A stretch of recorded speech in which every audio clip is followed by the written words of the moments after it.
mystical, so unpredictable, here on the SNL network.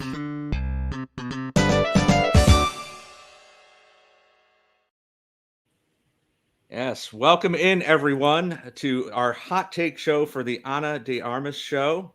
I am honored to be sitting in the host chair. John Schneider is on assignment, hopefully not having anxiety. So my name is Bill Kenney, as you know. So I will be filling in tonight, and I've got two great panelists on with me. Let me first introduce the wonderful and soon-to-be SNL star herself, Kaley Morrison. Kaley, how are you? Well, that's very kind, Bill. I'm awesome. It's great to be here. And yeah, I'm feeling tonight like the Paula Abdul of the Saturday Night Network, wherein I will both be compassionate and I may have had an affair with an American Idol contestant at one time. That's fair. Yeah, I like that. As long as you're not drunk with a Coke bottle, I think we'll be okay. Let me also introduce, joining us for the second time on the Hot Take Show, Jack Roskopp. How are you tonight, Jack? I'm great, Bill. How are you? I'm doing great. I'm excited to get into this. What have you thought about tonight's episode so far? For the most part, I had a good time watching tonight's episode. It was fun. There were some big swings, I kind of thought. Some things didn't land, but overall I didn't have high expectations, let's say that. And I think and it went well. Let's say that. Yeah. So yeah, I feel like this run has been a little bit more uneven than we've been accustomed to this season. Still very funny in parts, but a lot more kind of mediocre. So I'll be interested to see as we go sketch by sketch what we think. But let me start first with Kaley. Let me get your hot take or the headline of tonight. My hot take would be I found myself craving escalation. That would be the one thing I felt I could have used more of, is just a bit more escalate. Yeah, that's fair. There was definitely a couple of sketches where I was like, and so not sure exactly where we were going at points, but yeah, we'll dive into that. Jack, what's your hot take for this evening? I think my hot take is that Ana de Armas had a really, really fun time, and I love when a host looks like they genuinely had a great time doing it. Not saying that she was a great host, but it just seemed like she really had the time of her life doing it, and that kind of makes me happy. So yeah. Yeah, I feel like that we've seen that a lot this season as well. A lot of people who seem to be genuinely appreciative of the fact that they're hosting SNL, and that kind of came through, especially in her monologue. Which we'll get into in a couple minutes, but it's like they really realize the gravity of where they are. I guess my hot take would have to be that we got a lot of cast usage for the first time in a while. And I will say, I think this is the funniest episode of this 3-episode run. I know I'm already seeing that I'm probably going to be in the minority in that opinion, but I don't know. Molly was great last week with the nostalgia and some very funny bits. But there were some misses with that, and Quinta the same way. I feel like there were some inspired pieces, but then we got into some stuff that was kind of stinkers. So not that these were all fantastic tonight either, but I think overall this was probably the best open to close episode of this 3-episode run. So we'll see. So let's start with what we always start with on the Hot Take Show, the cold open. And for the first time in a long time, especially for a cold open, we get the sometimes dreaded parade sketch. We just start parading every cast member through. We open on Central Park. It's the first warm day of the year. It's supposed to be like a red carpet show, and we've got Heidi and Bowen hosting it and interviewing virtually everyone in the cast except for Che and Jost. Some of the highlights to me was Devin and Punky as the High Park workers. and Ego on the phone walking around saying, "I don't see you, bitch." Like this was very New York centric, and I don't think that's a bad thing. But interested. Let's start with Kaley. What did you think of our cold open? Yeah, I thought the cold open maybe left me a little cold today or tonight. Yeah, I really loved Mikey's character. I loved Ego's character. There were funny bits all throughout. The jokes I think worked, but there was nothing that really like super resonated with me. Like you mentioned, Bill, it was a New York centric cold open, and we all have a reference for New York and for Central Park. Like we all know what that is, obviously. But I, not being a native New Yorker, I wondered if I was like maybe missing something. I don't know. I would love to hear what other people think about maybe if it was a little bit too regional, or even though like I said, we all have a reference for it. But yeah, the parade style, the whole thing just didn't pop off to me personally. But I thought it was okay. The jokes were funny. I won't remember it probably in a couple of weeks from now. Yeah, I feel like I'm already forgetting some of the different characters that our cast was playing. So yeah, it probably is forgettable. Victor mentions in the chat, and I think that was probably my favorite part was Ego interrupting the Live from New York. It's always great after 950 episodes to get some kind of twist on the Live from New York. So Jack, what were your thoughts on the cold open? I agree with Kaley. I will say when it started, it felt very relatable to me because I'm in Michigan and we're having like 80-degree weather all week. And so I was like, oh my God, this was literally like me earlier today, like day drinking with my friends because it's never 80 degrees out in April. So I was like, relatable SNL, you're reading my mind right now. But yeah, after like the third or fourth little person came out, I was like, okay, this can end. And I was also just like, is this all they're gonna do? Like, it didn't really go anywhere for me.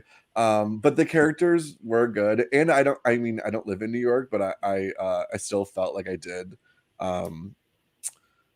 like know who these characters were, and thought they were funny.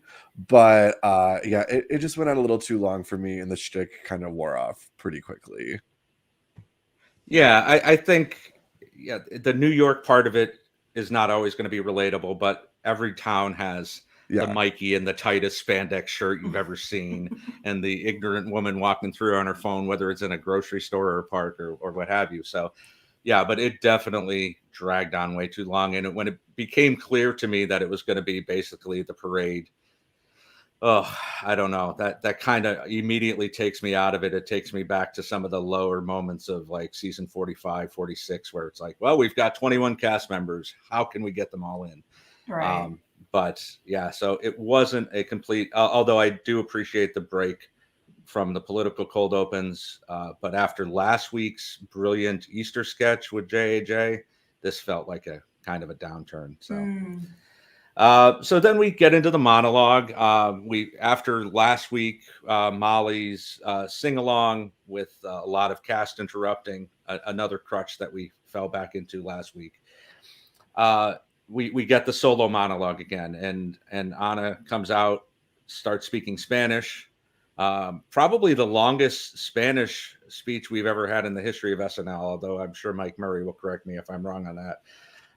But she talks about how she learned how to speak English watching Friends, and then does her Chandler bit, could I be speaking any better? So that was a lot of fun. And then, the relatable talking about her family and things like that. So we've seen this time and time again this year. The host comes out, tries to become relatable and endear themselves to the audience. Jack, do you think that Anna pulled that off?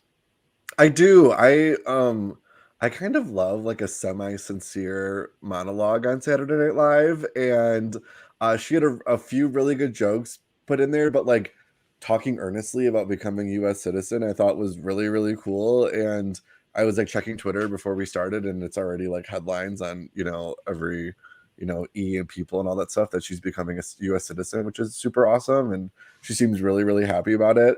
The little anecdote about like Robert De Niro was super sweet and cute, and I don't know, I just I didn't really know what to expect when she was going to do her monologue. I've only ever seen Ana de Armas and like Knives Out, and that's it. And it was just like I don't know, it kind of like made my heart a little warm. I liked it. Yeah, definitely. I think most of us can agree that watch the show on a regular basis that this has been one of the better things that's come out of this current era of SNL, that we've gotten this kind of heart-to-heart talk with the guest. I mean, the monologue is meant to be a monologue. Yeah. So it's nice to see, especially like you said, if you're not as familiar with their work, and to be able to see them come out and make themselves known to the people who wouldn't know them otherwise. Yeah, and like the beg your pardon joke coming around at the end, it was so cute. I loved it. Yes. Kaley, what were your thoughts on it? Yeah, well, I think Anna is like so naturally endearing and charming all by herself. So no matter what she came out there and said, it was going to be worth watching. I loved how she started in Spanish and she spoke in Spanish for as long as she did. That was really great. I almost wonder, because she seems so sweet. I found myself like wishing there was a little bit more edge in the writing of the monologue, just something that like would be unexpected and a juxtaposition to her natural sweetness. I think that would have hit a little bit harder and made the jokes feel like more of a punch. But overall, I thought it was a good monologue, and it was a sweet introduction to anyone who's not familiar with Anna's work. I think she probably definitely won more hearts than she already has tonight with the monologue. Most definitely. Always happy to see this, and glad to see them go back to that this week. So then we start with our first sketch of the night. And of course, had to get back to game shows at some point. It's been too long, probably about 2 or 3 episodes. So not really sure. We never really get clarification on what the actual game is, but it's called The Dome, and Keenan is our affable host, and Devin and Heidi are one of the pairs. They are in-laws. And then we cut to Anna and Mikey, and we get the return of Matt Pat Shat. This is the 3rd time that Matt Shat has appeared on SNL. The first time was all the way back in Mikey's first episode in season 42, with Margot Robbie, and then he also did it with Jennifer Lopez in season 45. And basically the premise is just that he's the geekiest guy you can meet, and here he is with this smoke show, and Keenan just cannot get over it. And I think, Kaley, when you talked about escalation, I think this was one of the few times, maybe it's just because Keenan is Keenan, that we got a little bit of escalation. So that was my initial thought on it. What did you think of the Game Show Network? Yeah, well, since we have seen this one a couple other times in a very different form, correct me if I'm wrong, but it wasn't in a game show form at all before. I really remember the J-Lo one. One was a news. One was a news report, and one was a home makeover. Right. Yeah, I definitely remember the home makeover one. I believe that was the one with J-Lo. And I thought that format worked better for the joke. And yeah, I thought it was a good sketch, but yeah, I just felt like this like, okay, he's with this, hot woman, and I don't know. I Keenan always kills with his reactions, and the multiple nipples was funny, the visual reveal of that. But again, it just kind of felt like getting hit over the head with the same joke, maybe a few too many times. It's a funny joke. It's just we've already seen it twice before, and now again. And yeah, I didn't really feel like the game show setup really did any favors for it either. Yeah, I think I think if it wasn't Keenan as the host, I don't know that we would have gotten anything, because I mean, Devin and Heidi didn't have a whole lot to do other than the kind of funny part at the end with, trying to guess what he had done to get her. So, Jack, what were your thoughts on the Dome? Yeah, I just was like, why are we doing this character again?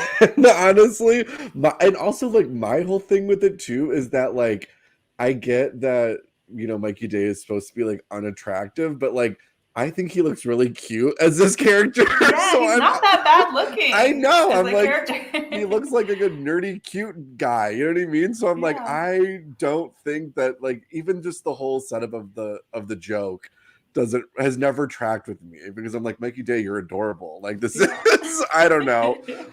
So that alone, I was just like, oh no. And then the game show, it was I don't know. It was kind of funny when Heidi and I forget who she was with, but when they were like guessing Devin, yeah, when they were like answering the questions like unprompted, that was kind of funny to me. But other than that, I don't know. It was just I could have done without this sketch. Now, Yeah. did you still think he was cute when he had the nipples? If they had done the nipples right from the start, would that have? Good question. The That nipples only didn't. enticed me more. Yeah. I was like, what's going on? Fair there? enough. Yeah, this mostly didn't work for me either. In an era where we don't get a lot of recurring characters, I'm not sure that Matt Shat is the one that I would have been clamoring to bring back, but 100%. yeah. So then we get into our first pre-tape of the night, and it starts off with the hot Barbie movie coming out, but quickly turns to the American Girls and the historically accurate American Girls and all the terrible trials and tribulations. And as someone with a young daughter, I can tell you these dolls are terrifying with their stories. So it's kind of funny to see it brought into this light. So, Jack, what did you think of the Barbie American Girls pre-tape? Well, I'm obsessed with Barbie. I've decided to make the movie my personality, and it hasn't even come out yet, So I was excited when that just showed up in general. My sister had American Girl dolls growing up, and I do remember sort of like kind of looking over her shoulder because like I secretly wanted an American Girl doll and like reading about them, and like they were the I was mostly impressed in this sketch just like how accurate they portrayed, like they were those American Girl dolls. Like I remember like Josephina, and I remember like Molly, and like you know what I mean, like it was like they got it down to a T. So that alone was super impressive to me, the costuming, the wigs, like it was really fun for that part of it. But it was a fun pre-tape. I loved when Molly said like tragically I have glasses. That cracked me up. That was a good joke. But yeah, I wasn't mad about this one. It made me laugh. Yeah, I can see that. Now, Kaley, what did you think of this pre-tape? Okay, so as a 90s girl, I was so excited to see the American Girl doll sketch. I will say if you ever owned an American Girl doll, I do hate you because I was never afforded the luxury. I just had to read the books. Oh no. But yeah, I really liked this one. I loved Ego as Addie and her quips because that has been the grievance for so many years. It's like, wow, Addie really got shortchanged in comparison to some of the white historical characters. Of course, there's no Kaya doll because I don't think SNL allows Indigenous people in the building. I'm saying that as an Indigenous person. We need Kaya representation, SNL in America, just saying. But yeah, Molly as Molly was hilarious. If I could say one thing, the only thing I would add more of is more death. I wanted to see more of the American girls dying off one by one because wow, what tragic lives they led. Yeah, that's fair. I think should have mixed it up on the death too. Having two of them die from cholera and bleeding into the handkerchief was kind of But my thing with this, it wasn't great. And people are pointing out in the chat that the dead silence at the end was kind of disconcerting. That doesn't typically happen in modern SNL, so I'm not really sure what happened there. If somebody fell asleep at the applause wheel, or But yeah, it kind of took me out of it even towards the end.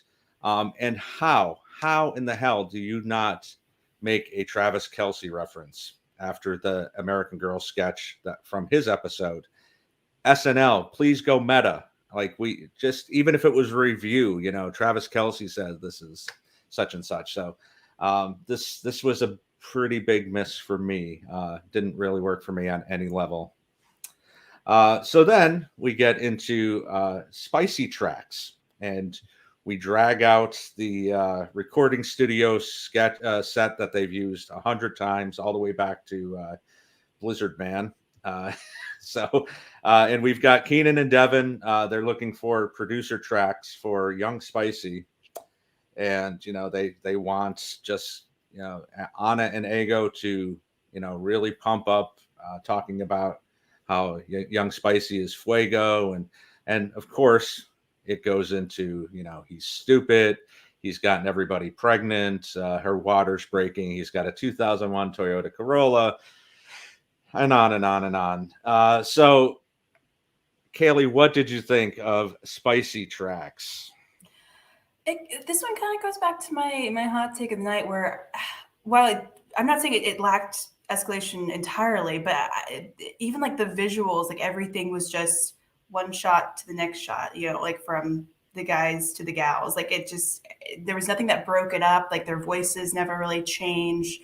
There was some, of course, escalation. And I actually think they did pull off the jokes about the something's in my drink. That's very hard to do in a very sensitive subject. And I actually think they did pull off in a way that was that worked.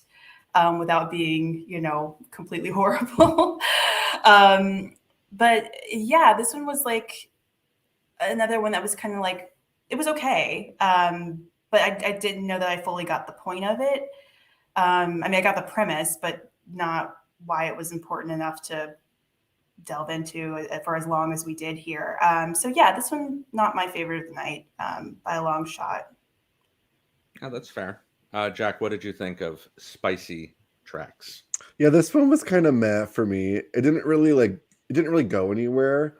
While I was watching it, honestly, I thought the funniest thing was that Keenan's character was just like really concerned about lunch. that was yes, honestly the best part of the entire sketch, and I almost wish it would have went like a little bit farther. Like when Keenan ended the sketch, I was like, please just talk about like more lunch. I was like craving it. But like that one to me was the only funny thing in the episode.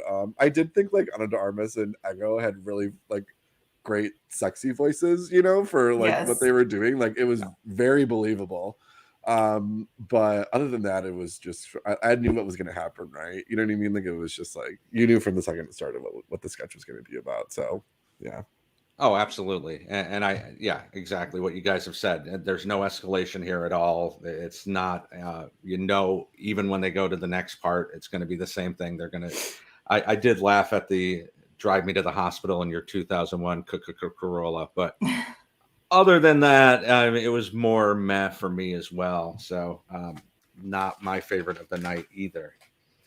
So then we get into the classroom sketch. So now we have Mikey as a Spanish teacher, Punky as a principal, and Longfellow, Devin, and Molly as the students. And he's teaching them basic Spanish. They're not really getting it. And then Marcelo and Anna enter as two exchange students who obviously speak very good Spanish as soon as they sit down, and Mikey is in way over his head. Jack, what did you think of our classroom sketch? I think this was probably my favorite of the night. I just think Mikey's commitment to that character was so freaking funny. I didn't take Spanish in high school. I took French, but next door to my French teacher was a Spanish teacher, and like the fact that like Mikey's character was it Senor Macintosh or something, and then like my Spanish teacher in my high school was like Senor Johnson, and he was just like the whitest white guy ever, and it killed me, the entire thing. I don't know. I thought it was such a funny idea. I related to it. I felt that I feel like this must happen all the time in Spanish classes across the country. Oh, without a doubt. Yeah, I took French in high school, and it was the same thing. We actually went to Montreal on a French trip, and watching my basic French teachers try to speak French Yes. with these native French people. Yeah, it was something to be seen. So I think that's probably most small towns or Yes. places like that. I mean, Kelly, sorry, go on. No, please go ahead. I was gonna say that I loved like the SCSE. I mean, it was just so good. Those little like specific little things about like you learning Spanish in high school where it's like no one says that.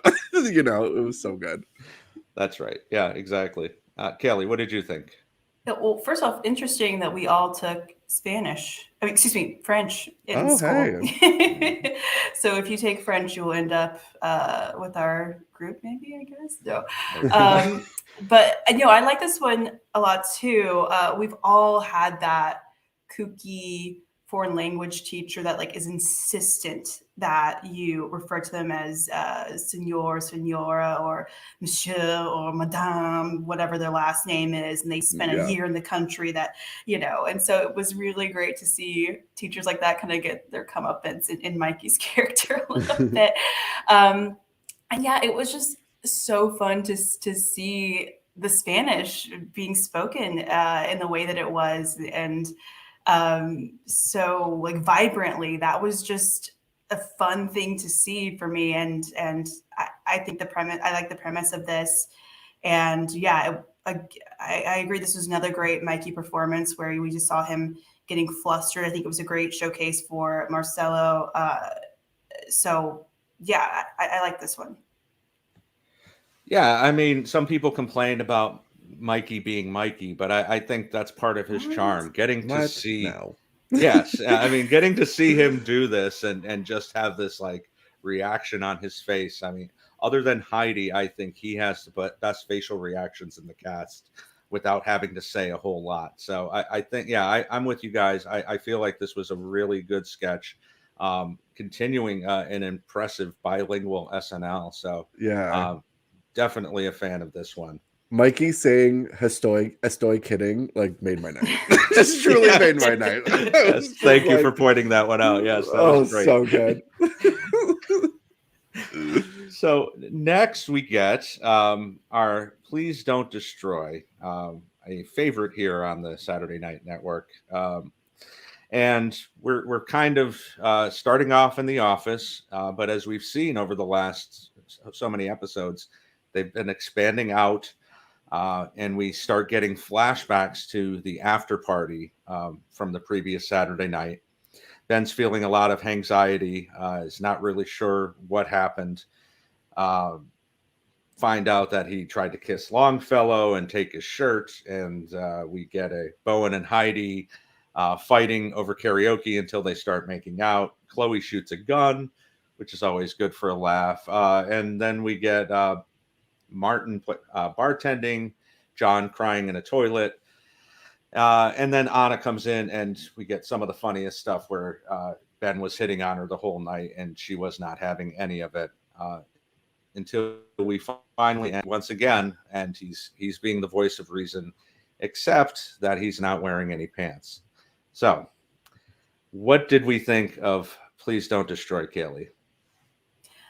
I love the premise of this one. The SNL after parties are this kind of, not kind of, like totally legendary yet somewhat mysterious thing that all of us want an inside look into. And I would have just loved more seeing the missed calls from HR, and that was really funny. I would have loved like more of like seeing them get into actual job trouble a little bit more, maybe. I loved Bowen and Heidi fighting, leading to a makeout. And probably the biggest like actual like laugh out loud moment to me tonight was in the whole show was Mikey's bare ass at the very end. That button was just button was perfect. Yes, and remember, alcohol is a sin, as we saw from Mikey's butt. So Right. Yeah. I just would love more, like even more. Like I would have loved if Lauren was in it, or if we had like some other celebrity cameos or wacky things going on. So yeah, I love the premise, but I could have done with even more of it. yeah, I think that's the interesting thing with Please Don't Destroy, that we're always kind of looking for more. The 3.5 minutes that they give us every week in their own world is never quite enough, and that's a good thing. There will be probably a day where we don't say that, so let's enjoy the fact that we've had about 25 of these or so that have just been fantastic. So, Yeah. Jack, what did you think of Please Don't Destroy? It definitely wasn't one of my favorites from them. I do agree with Kaley that I was wishing they would push it a little bit more. Yeah, it would have been fun if like Martin Short showed up or something like that. You know what I mean? And was like somehow involved, or Steve Martin, or I don't know, whoever would just be at a SNL party. I do, however, love when like other cast members kind of like seep into the sketches. Like I loved Bowen and Heidi in it. They were so funny, and Chloe shooting the gun. Because it does sort of feel like they are in this like little bubble inside of SNL, and so I feel like when other cast members show up as themselves inside of it, it's kind of like a, I don't know, it's like a I don't want to quote Mean Girls, but it's like seeing a dog walk on its hind legs, like that kind of moment where you're like, oh my god, you're like they're one of their sketches. So I love that aspect of it. But yeah, I think they could have done way more. My favorite line was when Ben asked her if she thinks in her head Spanish or English. That was good. That was fun. Yes, that whole interaction with Anna Yeah. was just so fantastic, and her saying, "Stop yelling in my mouth." Yeah.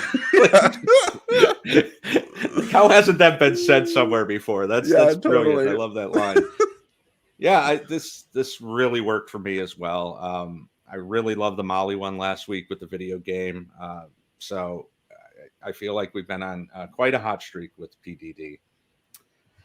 So then we get into Weekend Update. We cover everything that you would think. We get a lot of leaker jokes, the Trump jokes, which, hit and miss.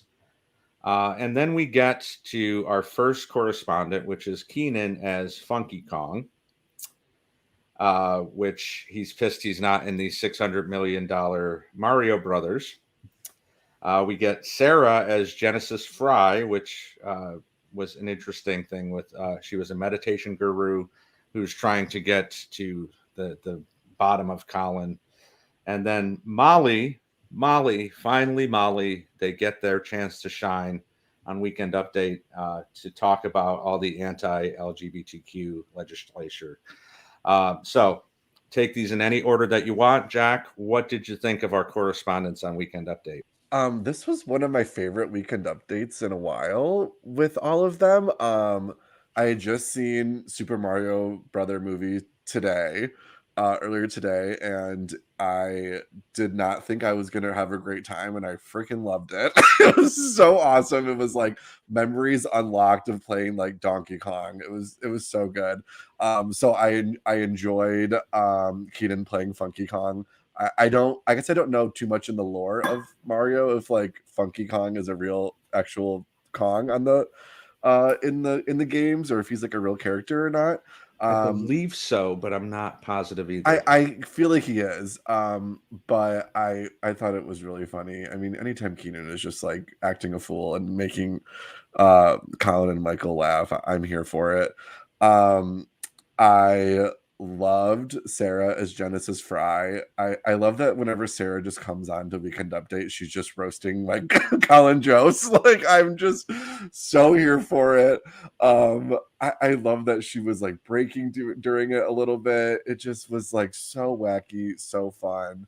And then Molly just freaking killed it. I mean, to talk about what's been happening with all this legislation, and to make it into like a metaphor about flying over SNL in a harness in Studio 8H. It was just like chef's kiss. I will think about Molly flying over the Weekend Update desk for the rest of my life, honestly. It was iconic. It was so good. Yeah, I loved it. 100%. Kaley, what did you think of our correspondence this week?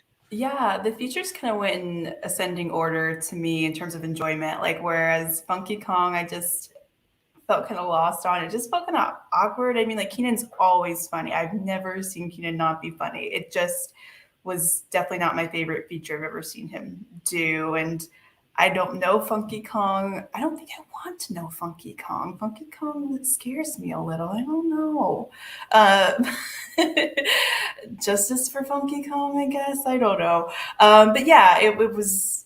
It had some funny moments, but wasn't out of the park for me. Sarah's Genesis was great. I especially loved her poking fun at Colin's privilege.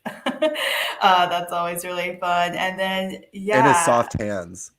yes, doesn't know a hard day's work. And then, yeah, Molly, I agree. I think Molly's piece is going to be one that's going to like show up on all these SNL YouTube compilations for years. It's probably going to be on a Miss Mojo or Watch Mojo top 10 countdown or something, because I really love when someone can drive home a really important message with such sincerity and heart, and then really successfully couple that with humor. And I think Molly really accomplished that. And it was great to see them have that moment. And to the choice of the flying in, the flying out, the confetti, all the wackiness of all the physicality and the technical aspects, just helped us all as an audience get to know Molly even better as who they are as a creative voice and their sense of humor. And so overall, I think that feature was a complete win, and I'm so glad it happened. The things that Molly can do with their voice is just like, how do you make those noises? Like, it's incredible to me. Oh, 100%. I think Roller Coaster Rider points this out in the chat. I definitely got Bennett Brower vibes with the harness. Anybody old enough to remember Farley flying around the Weekend Update desk in the mid-90s and getting stuck on the desk as they were trying to lift him up on the harness. But yeah, I think we've been waiting so long for Molly to get their chance at the Weekend Update desk. The last couple of weeks, they've been in a lot more sketches. So even though it's 18 episodes in, I think this is great that this happened. It reminded me of Cecily's Clown a couple of years ago, where we rotated back and forth between the very, very serious and the comedy. And that's a hard line to cross, especially for a newbie. And I think they did a great job. I love the line about the crew. And, somebody asked, is she going to die up there? And they said, no. Are they going to die up there? And just getting the pronouns right is so great to see them point that out. And then Sarah, I mean, I kept expecting Sarah to just kind of pull the dress off and say that she was actually Sarah Sherman and start roasting Jost like she normally does. But this character was great as well. And then Keenan as well. I don't think I think just going back to the game show host earlier in the evening, I don't think very many people could pull that off. And I think Keenan definitely was able to with not a lot there. So then after update, we get into the wedding reception and we get our second recurring character of the night, which I don't know if we've traveled back into 1998, but here we are. And we've got Lisa from Temecula, Ego, who did this in the Pedro Pascal episode when she was trying to cut steak. It was good for a lot of laughs as she tried to cut through this very well done steak. This time, she's got a big salad, and she wanted ranch dressing, but she's dealing with the balsamic. Same people are involved as last time, other than Anna replacing Pedro. We've got Punky, Bowen, and Molly at the table as her friends, and it just keeps getting more and more ridiculous. So, Kaley, what did you think of Lisa from Temecula at a wedding reception? Yeah, well, like most of America, when introduced to Lisa from Temecula, I fell in total love a few weeks ago when we first met her. Here's what I'll say, and this is like I'm a total like ego stan, as people say. But I maybe she should have stayed in Temecula for like a few more weeks. That's all I'm saying. Like, because I, I love the premise and the concept and the character. Um, I think it could have used like maybe like a few more weeks to bake a little bit more and to like give us a little bit more space. Technically, like the salad also. I don't know if anyone else experienced this. I feel like the salad made it very hard to hear, and so I missed a lot of the lines because just like the bracelets and the just the sound was really drowned out for me. So I feel like I missed a lot of the sketch actually. Um, I would love to see Lisa from Temecula again, um, in maybe a completely different environment or something. I don't know. Like I love this character. I have a lot of hope for it. But I do feel like it paled in comparison, which unfortunately, because it was so recent, like we're bound to compare it to a few weeks ago. Um, I really love it. I hope it comes back even stronger at some point. But I feel like it wasn't quite there tonight, but I feel like it can be with some more uh, work and time, maybe. Yeah, I hope we're not falling into some of what happened with Kristen Wiig towards the end of her tenure, where it got a lot of laughs last time, so let's bring it out 2 or 3 weeks later, and for diminishing returns. I completely agree. If different scenario, or a little bit longer of a wait time between seeing this character. Jack, what did you think of Lisa from Temecula? Toss my salad, okay? Yeah, yes, Lisa from Temecula like changed me when I watched it. Like it physically altered my brain chemistry. So I was excited that Lisa from Temecula was back, but yes, I do think that it was a little too soon. Maybe she should have came back like in the season finale, or something like that, or maybe even next year. Um, it, I, it was. I laughed because I love Lisa from Temecula, but the fact that it was like virtually beat from the sketch with Pedro Pascal, that to me sort of took away from what made Lisa from Temecula in the first place just such like a lightning bolt in the bottle of a sketch. So yeah, I agree. I would love to see her in other sort of situations. Like this character seems so real to me. Like I know this woman exists somewhere. And so I would love to see her like at the bank or grocery shopping and just what sort of obnoxious things she gets into. But yes, it was fun to have her back, but it was a little too soon. Yeah, definitely too soon. I almost wished for like a Stefan situation where he started in a sketch and moved to the update desk. Not that I would have wanted to bump anybody tonight, but it would have been nice to see her interact with Colin and give him the business. Yeah, I feel the same way you guys did. It's way too soon. I'd lived through these recurring character nightmares of the 90s and the early 2000s. I am not ready to go back down that hill.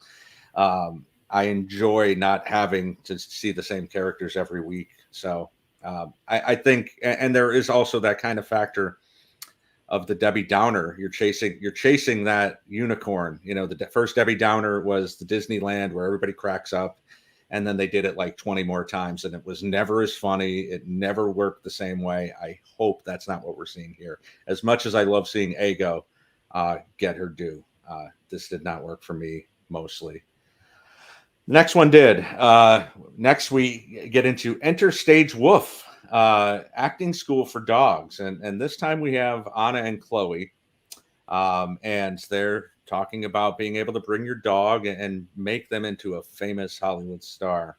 And as is always the case when they bring in real live animals, immediately the first dog goes off script, trying to get whatever's behind that desk that they were standing behind. We get A Lady and the Tramp, which was hilarious. Another dog off script. And then The Puppy That Did Not Want to Destroy Seattle, among others. So, Jack, what did you think of Enter Stage Wolf? Anytime they bring in live animals, or especially little cute dogs and cats, I'm always here for it. It kind of reminded me of like the Whiskers Are We sketch that Kate McKinnon used to do. It was sort of I was like, are these women like lesbians? Like, what is their deal? I'm almost more interested in like the relationship between those two women, the characters, than anything else in the sketch. But yeah, it was one of those sort of like weird concepts that somebody probably pitched, and they kind of went for it. I think it could have been a little bit funnier, but yes, I mean the dog's just not wanting to participate, and like Chloe trying to eat pasta with the dog was that'll live in my brain forever. Yes, I that pasta. I mean, I laughed so hard when I saw that. I'd be interested to see if we ever see the dress rehearsal version of this, and if it went any smoother. Because and hopefully they won't replace this version, because I think there was a lot of funny there with what went wrong. Kaley, what did you think of Enter Stage Wolf? Yeah, I kind of mixed feelings about this one, because it's always fun when there's something like there's been so many great animal moments in the past of unexpected things. Sometimes I wonder like if that's like if people are like almost counting on the animals to not do what they're supposed to do and kind of like fill in some of the gaps. And I kind of got the feeling from this one. I don't know. Obviously, I can't say for sure. And yeah, some of those dogs did look like genuinely scared. So I saw someone said in the comments, like I felt kind of like bad for them too. That puppy looked like it did not want to be there. I felt bad for that puppy. Yeah. I was like, stop making it move. Like it does not want to move. Just give up the ghost. Yeah. But I one gag that will get me without fail is like fake paws. On a helping a dog Show me fear. The puppet paws, yeah. That first dog was really particularly funny to me. His reactions, or lack thereof, I guess. But yeah, this one, I don't know. I think it relied on the unpredictability, maybe more so than the jokes, which is fine. But when they look scared or you're concerned about them, it does take a little bit of the fun away from me. But I don't know. I love you puppies. I hope you're okay. Oh, they're sleeping on their satin pillows right now. I'm sure. Honestly, I've always wondered, like, does PETA come from them when they do these type of things? Like, I would be interested to know. I know on things like sitcoms, they definitely have a rep on hand. So I don't know. I would assume the same would be the same for this. But yeah, that's interesting. You got to give props to Chloe for that poor little puppy. Like, she was so gentle trying to push it through Seattle. And then she finally just knocks down this Space Needle herself. I would be interested to see if it was set up. Kaley, you make a great point with that. Like, was this set up to just completely go wrong like this? Or did some of these dogs actually do? Like, did that dog eat pasta? Because I want to see that if that's the case. And then we get our 10-1, finally ending the night on a most definite 10-1, a nail salon. We've got Bowen and Anna. They're arguing as they walk into this salon. He's going to get his nails done, and Heidi is the worker. And of course, the reveal is that he just yesterday won the Guinness Book of World Records for longest fingernails, and we see this incredible prop. Like, I just couldn't take my eyes off of Bowen's fingers. Something I did not think I would be saying tonight. So what did we think of Nail Salon, Kaley? I agree. This was like definition 10-1. This one was I yo-yoed on this one, where there was moments of like, okay, I'm in. Okay, wait a second, I don't know if I'm in or not. The reveal of the nails was great. If you've ever seen nails like that in real life, which I have once in a thrift store. Not they weren't for sale. It was someone had nails like that. Let me clarify.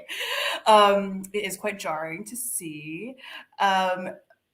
I actually really love the twist, the Twilight twist midway through.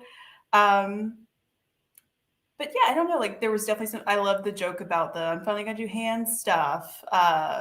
But yeah, I don't know. There was. It also like felt like a little awkward, like in terms of like maybe pacing, or I don't know if there was something like technical going on that felt a little off. But it felt like just slightly. Um, there was pauses at times where I didn't know if they were supposed to be. So little stuff like that. But yeah, an interesting one for sure. Yeah, I'm curious about that myself. I wonder if either Update or one of the other sketches went a little long and something got cut. Often when we see something that's this disjointed at the end of the night, something got cut. And I don't think they could have afforded to lose 1 second of any of this to explain what was going on. Jack, what did you think of Nail Salon?